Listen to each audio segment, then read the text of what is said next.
హాస్పిటల్లో రిపోర్ట్స్ మార్చుతూ డాక్టర్కి అడ్డంగా దొరికిపోయిన జ్యోత్స్న, శివనారాయణ ముందు నిజాన్ని బయటపెట్టిన కార్తీక్. అసలు ఇదంతా ఎలా జరగబోతుందనేది ఈ వీడియోలో తెలుసుకుందాం. ట్విస్ట్ అయితే అదిరిపోతుంది. చివరి వరకు మిస్ కాకుండా చూసేయండి. సుమిత్ర సంతోషంగా ఉండాలని కాంచన్ని ఇంటికి రమ్మని శివనారాయణ అయితే పిలుస్తాడు. కానీ కాంచన మాత్రం సుమిత్రని చూడలేనని, సుమిత్ర బాధపడుతూ ఉంటే తట్టుకోలేనని కాంచన రానని చెప్తుంది. అప్పుడే ఆ మాట విని కార్తీక్ అయితే అమ్మ రానంటుంది, ఇప్పుడు ఏం చేయాలో అర్థం కావడం లేదు అని కార్తీక్ అంటూ ఉంటాడు. ఎక్కువగా అత్తయ్యని ఇబ్బంది పెట్టొద్దు బావా, అమ్మని చూస్తుంటే తను కూడా బాధపడుతుంది అని అంటూ ఉంటుంది దీప. కానీ ఇప్పుడు మావయ్య తాత ఇద్దరూ కూడా అమ్మని అక్కడికి రమ్మంటున్నారు. అమ్మ ఎదురుగా ఉంటే వాళ్ళకు కూడా కొంచెం ఆనందంగా ఉంటుంది. అలాగే మన శౌర్య కూడా మొత్తం ఇల్లంతా తిరుగుతూ ఉంటే కొంచెం ఆనందంగా కలకల్లాడుతూ ఉంటుంది. అది చిన్నపిల్ల, అది చేసే అల్లరితో అత్తయ్య నవ్వుతూ దాని చుట్టూనే ఉంటుంది. అప్పుడు తనకి వచ్చిన ఆ రోగాన్ని కూడా అత్తయ్య మర్చిపోతుంది అని అంటూ ఉంటాడు. కార్తీక్ అయితే నువ్వు చెప్పేది నిజమే బావా, మరి ఇప్పుడు అత్తయ్య అక్కడికి రానంటుంది కదా, ఇప్పుడు ఏం చేద్దాం బావా అని అడుగుతూ ఉంటుంది దీప. అప్పుడే కార్తీక్ అయితే మా అమ్మ ఎవరు చెప్తే వస్తుందో నాకు బాగా తెలుసు అని కార్తీక్ అయితే అంటూ ఉంటాడు. ఇంతలో ఇక కార్తీక్కి శ్రీధర్ అయితే ఫోన్ చేస్తాడు. ఫోన్ చేసి స్వప్నకి ఫోన్ చేసి కాశీ చాలా ఇబ్బంది పెడుతున్నాడు, తనని బయటికి వచ్చేయమని, తను మాత్రం అక్కడికి రానని చెప్పి స్వప్నని చాలా ఇబ్బంది పెడుతున్నాడ్రా. స్వప్న అయితే లాయర్ని పిలిపించి విడాకులు ఇప్పించమని గొడవ చేస్తుంది అని అంటూ ఉంటాడు శ్రీధర్ అయితే. అప్పుడే ఇక కార్తీక్ అయితే ఇప్పుడున్న పరిస్థితుల్లో నేను స్వప్న సమస్యని పరిష్కరించలేను మాస్టారు, కానీ నా చెల్లెలి జీవితాన్ని ఎలా సరిదిద్దాలో నాకు బాగా తెలుసు. జ్యోత్స్న మాటలు విని కాశీ అయితే బాగా చెడిపోయాడు. జ్యోత్స్న మాటల్ని వింటున్నాడు. కాశీకి ఎలా బుద్ధి చెప్పాలో కూడా నాకు బాగా తెలుసు. కానీ ఇప్పుడు అత్త విషయంలో టెన్షన్గా ఉన్నాం కదా, అందుకని కాశీ స్వప్నాల విషయంలో నేను జోక్యం చేసుకోవడం లేదు అని అంటూ ఉంటాడు కార్తీక్ అయితే. అందుకేరా ఏం జరిగినా కూడా నేను కూడా నీ దాకా తీసుకురావడం లేదు, కానీ స్వప్న విడాకులు అంటుంది అని అంటూ ఉంటాడు శ్రీధర్. విడాకులన్నా కూడా వాళ్ళిద్దరూ విడిపోరు మాస్టారు, కాశీకి చెప్పే రీతిలో చెప్పాలి, తనలో మార్పు వస్తుందని నాకు నమ్మకం ఉంది, కానీ వాళ్ళిద్దరూ మాత్రం విడిపోకూడదు అని అంటూ ఉంటాడు కార్తీక్ అయితే. మాస్టారు నేను చెప్పినట్టు చేస్తారా అని అంటూ ఉంటే ఏం చేయాలి అని అడుగుతూ ఉంటాడు శ్రీధర్ అయితే. రేపు ఒకసారి ఇంటికి రండి అని అంటూ ఉంటాడు కార్తీక్. ఇంటికి వచ్చి అమ్మని తీసుకొని మీరు తాత ఇంటికి రావాలి అని అనగానే మీ అమ్మ నాతో పాటు వస్తుందా, నాతో రాదు కదరా అని అంటూ ఉంటాడు శ్రీధర్. లేదు మాస్టారు, అమ్మ తప్పకుండా మీతో వస్తుంది అని అంటూ ఉంటాడు కార్తీక్ అయితే. అప్పుడే ఇక శ్రీధర్ సరే వస్తాను, నా ప్రయత్నం ఏదో నేను చేస్తాను అని శ్రీధర్ చెప్తూ ఉంటాడు. తర్వాత ఇక ఉదయం అవ్వంగానే అమ్మ వెళ్దామా అని అంటూ ఉంటాడు కార్తీక్ అయితే. ఏంట్రా వెళ్ళేది, నేను రానని చెప్పాను కదా, మళ్ళీ ఎందుకు నువ్వు నన్ను రమ్మంటున్నావు, మీ ఇద్దరు వెళ్ళండి, నేను అక్కడికి వచ్చి దిగులుగా ఉన్న వదిన్ని చూడలేను అని అంటూ ఉంటుంది కాంచన. అప్పుడే ఇక ఆ మాట విని సరే దీప, అమ్మ రానుంటుంది కదా, పద వెళ్దాం అని అంటూ ఉంటాడు కార్తీక్ అయితే. ఇక కార్తీక్ దీప ఇద్దరు కూడా వెళ్ళిపోతారు. వాళ్ళిద్దరూ వెళ్ళిపోయిన తర్వాత అప్పుడే ఇక శ్రీధర్ అయితే వస్తాడు. ఇక శ్రీధర్ని చూసి కార్తీక్ ఇప్పుడే మా నాన్న ఇంటికి వెళ్ళాడు అని అంటూ ఉంటుంది కాంచన. వాడు వెళ్ళాడని తెలిసే నేను వచ్చాను, ఏంటి నువ్వు మీ ఇంటికి రానంటున్నావంట, ఎందుకు అని అడుగుతూ ఉంటాడు శ్రీధర్ అయితే. అయినా నేను మా ఇంటికి రానన్న విషయం అప్పుడే మీ దాకా ఎలా వచ్చింది అని అడుగుతూ ఉంటే చెప్పాల్సిన వాళ్ళు చెప్పారులే అని అంటూ ఉంటాడు శ్రీధర్. వాడు నాతో కన్నా ఎక్కువ మీతోనే ప్రేమగా ఉంటున్నాడు అని కాంచన అంటూ ఉంటుంది. సరే కానీ నువ్వెందుకు రావడం లేదు, నీ పుట్టింటికి అంత కష్టం వచ్చింది, కొన్ని రోజులు అక్కడుంటే వాళ్ళకి మనసుకి ఆనందంగా ఉంటుందని ఫోన్ చేస్తే ఎందుకు కాంచన వెళ్ళనంటున్నావు అని అనగానే నేను అక్కడికి రానేనండి, ఎందుకంటే అక్కడ నాన్నని అన్నయ్యని వదిన్ని బాధపడుతుంటే నేను చూడలేను అని చెప్తూ ఉంటే నువ్వు వస్తేనే సంతోషమని వాళ్ళు అనుకుంటూ ఉంటే నువ్వేమో రానంటున్నావు, ఇప్పుడు నువ్వు అక్కడికి రాకపోతే మేము కష్టాల్లో సమస్యల్లో ఉన్నప్పుడు మా కూతురు రాలేదేంటి అని వాళ్ళు అనుకుంటారు, అలాగే మీ అన్నయ్య కూడా నిన్ను అలాగే అనుకుంటాడు. ఎందుకంటే ఇప్పుడు వాళ్ళు మీ వదిన్ని సంతోషపెట్టడానికి నిన్ను తీసుకొని రమ్మన్నారు. కానీ ఇప్పుడు నువ్వు రానంటే ఎలా ఉంటుందో తెలుసా? మా అమ్మాయికి మేము సంతోషంగా ఉండడం ఇష్టం లేదేమో అని, మీ వదిన్ని చూస్తే నువ్వు బాధపడతావని వాళ్ళకి తెలుసు. కానీ వాళ్ళు నువ్వు వస్తేనే సంతోషాన్ని వెతుక్కుంటున్నారు. అందుకని నువ్వు రావాలి. సుమిత్ర చెల్లి సంతోషంగా ఉండాలంటే తప్పకుండా నువ్వు రావాలి. సుమిత్ర చెల్లికి రోగం నయమవుతుందని డాక్టర్లు చెప్పారు కదా. చెప్పిన తర్వాత కూడా తనకేదో జరిగిపోతుందని ఎందుకు మీరు దిగులుగా ఉండడం? మీరు ఇలాగే ఉంటే తనకి మీరంతా కలిసి అబద్ధం చెప్పారని, తనకేదో ఎక్కువ ప్రమాదమే ఉందని మీ వదిన ఊహించుకోవడానికా అని అంటూ ఉంటే అప్పుడే ఆ మాట విని కాంచన అయితే షాక్ అయిపోతూ ఉంటుంది. అంటే ఏమీ లేదు, మీరందరూ అలా దిగులుగా ఉన్నారనుకో, అప్పుడు సుమిత్ర చెల్లి ఏమనుకుంటుంది? తనకేదో నయం కాని పెద్ద రోగం వచ్చిందేమో, ఏదో నాకు ఉపశమనానికి బోన్ మ్యారో అది ఇది అంటున్నారు అని అనుకుంటుంది. అందుకని మీరు అక్కడికి వచ్చి, నువ్వు అక్కడికి వస్తే, నువ్వు వచ్చాక నీ ముఖంలో ఆనందం, మీ నాన్న మీ అన్నయ్య కూడా ఆనందపడతారు. అప్పుడు సుమిత్ర చెల్లి కూడా సంతోషంగా ఉంటుంది. శౌర్య కూడా అక్కడికి వస్తే ఇల్లంతా కూడా పండగ వాతావరణం ఉంటుంది. అప్పుడు తనకి మనసులో ఉన్న ఒంటరి బాధ, ఆ దిగులు అంతా కూడా తొలగిపోతుంది అని చెప్తూ ఉంటాడు. పదండి వెళ్దాం అని కాంచన అయితే అంటూ ఉంటుంది. అప్పుడు కాంచన మాటలకి ఆనందపడుతూ ఉంటాడు శ్రీధర్ అయితే. శ్రీధర్ కాంచన ఇద్దరు శివనారాయణ ఇంటికైతే బయలుదేరుతారు. తర్వాత అంటూ ఉంటాడు, శివనారాయణ కార్తీక్ వెళ్ళంగానే కాంచన ఎదురా అని అడుగుతూ ఉంటే, రానంది తాత అని అంటూ ఉంటాడు కార్తీక్. రానంటూమేంట్రా, రమ్మన్నాం కదా అని అడుగుతూ ఉంటాడు దశరథ.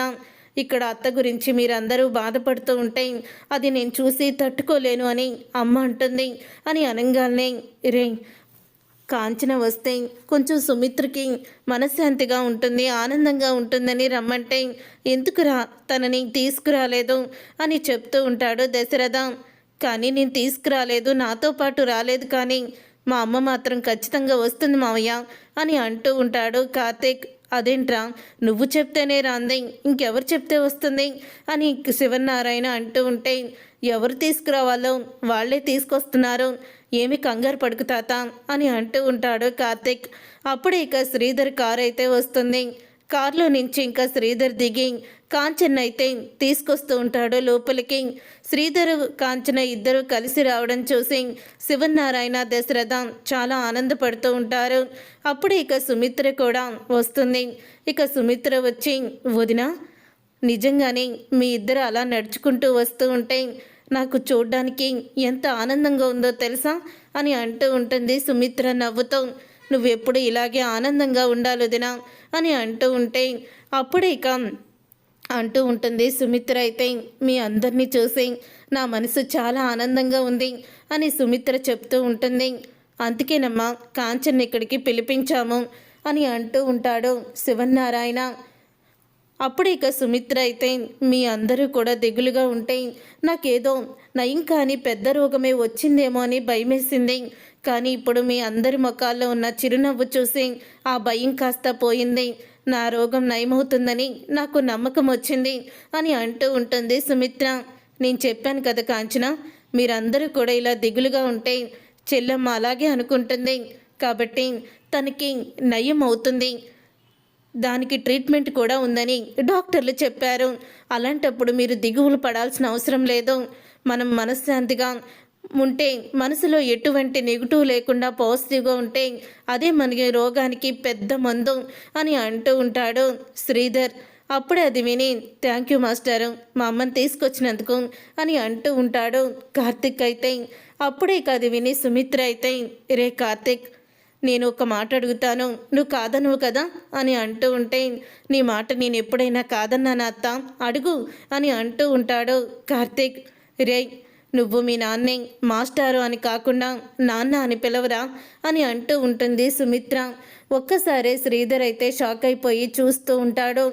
అప్పుడే కార్తిక్ అయితే, అది అత్త అని అనగానే, లేదురా, నువ్వు ఇలా మాస్టారు మాస్టర్ అని పిలుస్తూ ఉంటే నాకు కూడా చాలా ఇబ్బందిగా ఉంది. నువ్వు అన్నయ్యని నాన్న అని పిలు, మనసులో మీ నాన్న మీద ఎన్నలేని ప్రేమ ఉంది నీకు అందుకని ఆ రోజు మీ నాన్న తప్పు చేయలేదని సాక్ష్యాలతో సహా నిరూపించుకున్నావు.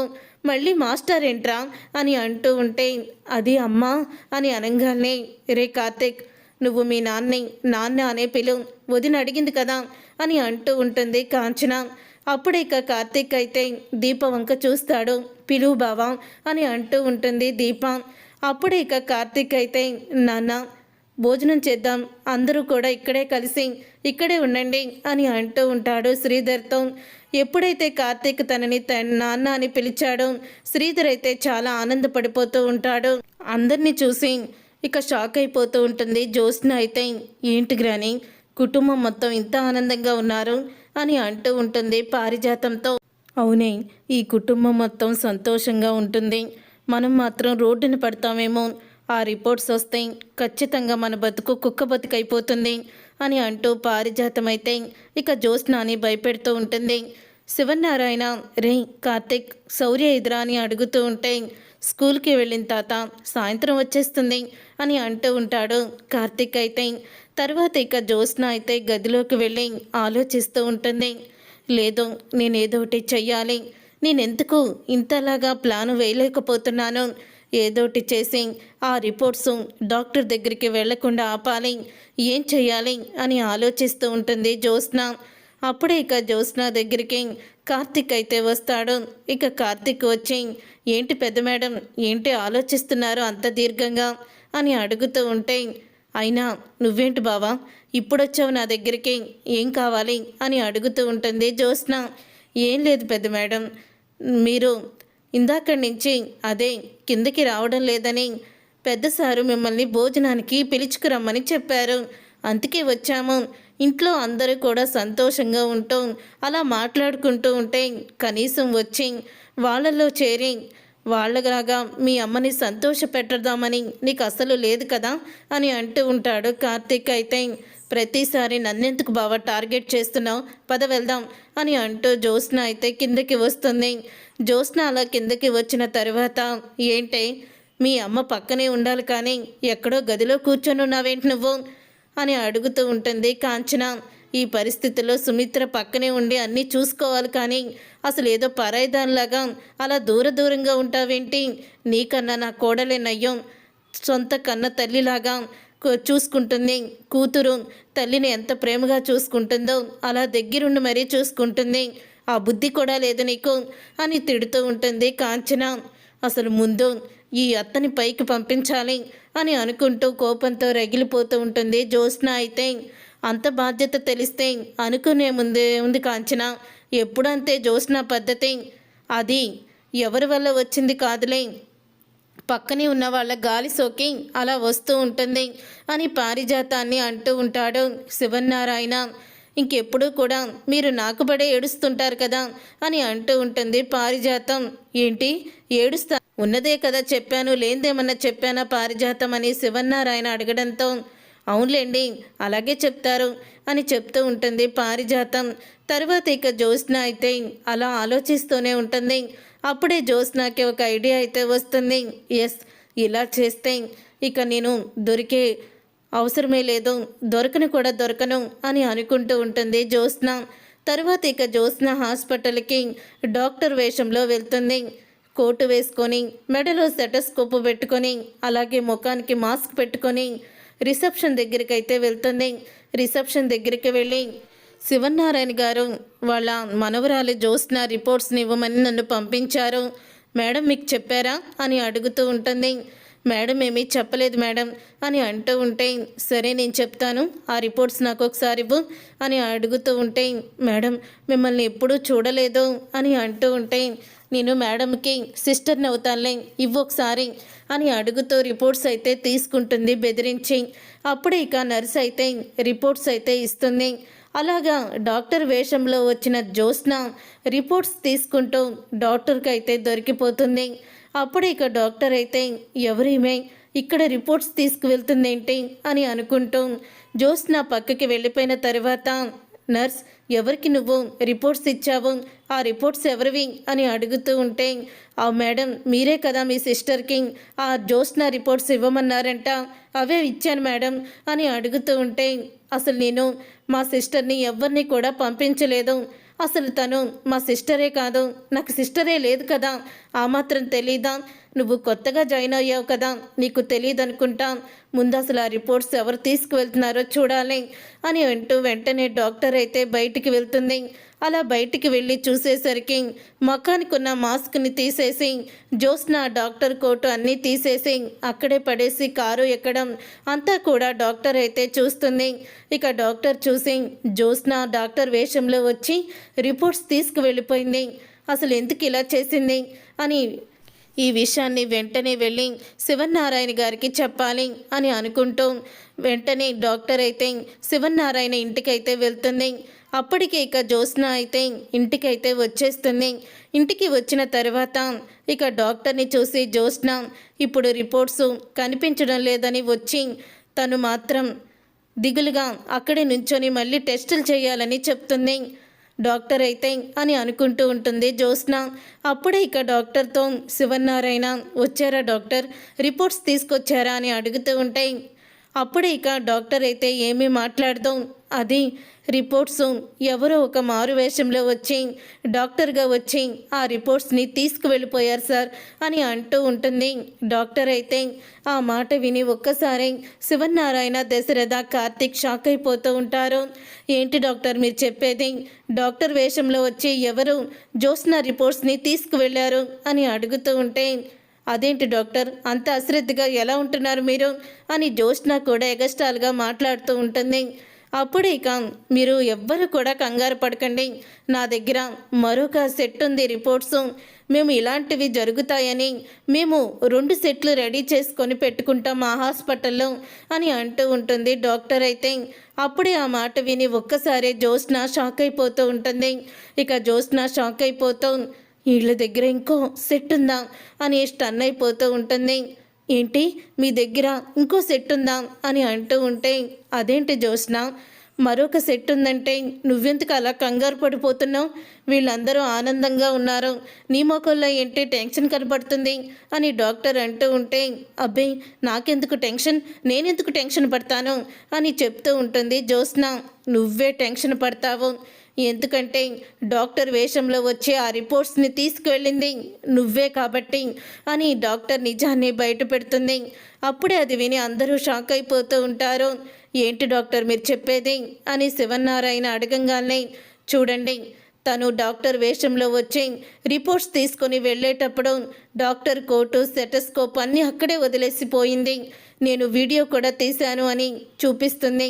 ఇక ఆ వీడియోని చూసి ఒక్కసారి షాక్ అయిపోతూ ఉంటాడు శివనారాయణ అయితే.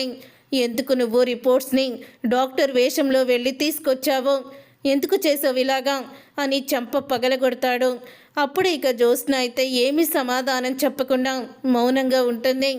అంతేకాదు శివనారాయణ గారు, తను తీసుకువెళ్ళిన ఆ రిపోర్ట్స్ లాగే ఇంకో రిపోర్ట్స్ కూడా మా దగ్గర ఉన్నాయి, నేను చెప్పినట్టు 2 సెట్లు రెడీ చేస్తారు మా వాళ్ళు, ఆ సెట్లో తెలిసింది అసలు జ్యోత్స్న సుమిత్ర గారి కూతురే కాదు అని అంటూ అసలు మ్యాచ్ అవ్వలేదు అని నిజాన్ని బయట పెడుతుంది. రిపోర్ట్స్ మ్యాచ్ అవ్వలేదని అనగానే అప్పుడే ఇక కార్తీక్ అయితే, ఇంకా ఏంటి బావ ఆలోచిస్తున్నావు, నిజం చెప్పు అని కార్తీక్ని ముందుకు నెడుతుంది దీప. అప్పుడే కార్తీక్ అయితే మ్యాచ్ అవ్వవు, డాక్టర్ చెప్పింది నిజమే, జ్యోత్స్న అత్త కూతురు కాదు తాత, జ్యోత్స్న దాసు మావయ్య కూతురు అని నిజాన్ని బయట పెడతాడు కార్తీక్. అప్పుడే ఆ మాట విని అందరూ కూడా షాక్ అయిపోతూ ఉంటారు.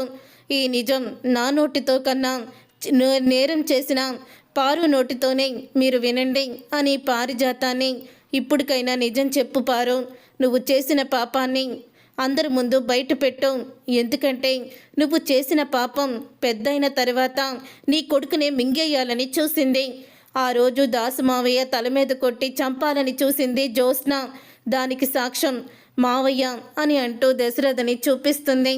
అవును పిన్ని, వాడు చెప్పేది నిజమే, దాసుని కొట్టి చంపాలని చూసింది జ్యోత్స్న, సమయానికి నేను వెళ్ళి కాపాడాను, కానీ తను ఎందుకు చంపాలనుకుందో తెలియక ఇప్పటి వరకు కూడా ఆ నిజాన్ని ఎవ్వరికీ చెప్పలేదు అని కార్తీక్ చెప్పిన మాటలు విని దశరథ నిజాన్ని బయట పెడతాడు.